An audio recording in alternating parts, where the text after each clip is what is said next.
السلام علیکم ورحمۃ اللہ وبرکاتہ۔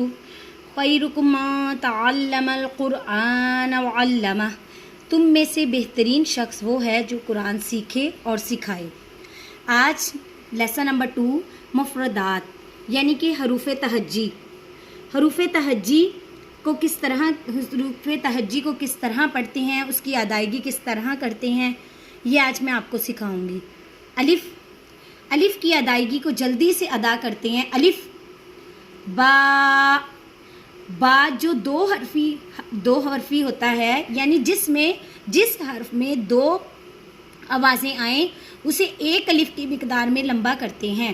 ایک الف کا اندازہ بند انگلی کھولیں یا کھلی انگلی کو بند کرنے میں جتنا وقت لگتا ہے اتنا اس مقدار میں حرف کو لمبا کرتے ہیں، کھینچتے ہیں۔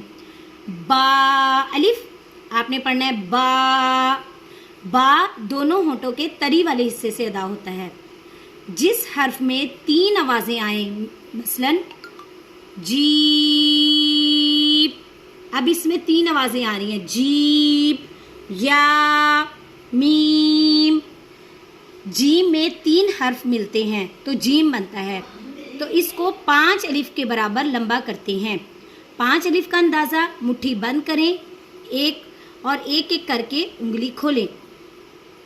ایک الف کی مقدار میں یہ لفظ کھینچنے ہیں، کھینچیں گے تا، سا۔ اب 5 حرفی 3 الف کی مقدار، 3 حرف آ رہے ہیں 5 الف کی مقدار میں، کھینچ کر پڑھیں گے۔ دال میں 3 حرف آ رہے ہیں، دال، الف، لام۔ اللہ حافظ۔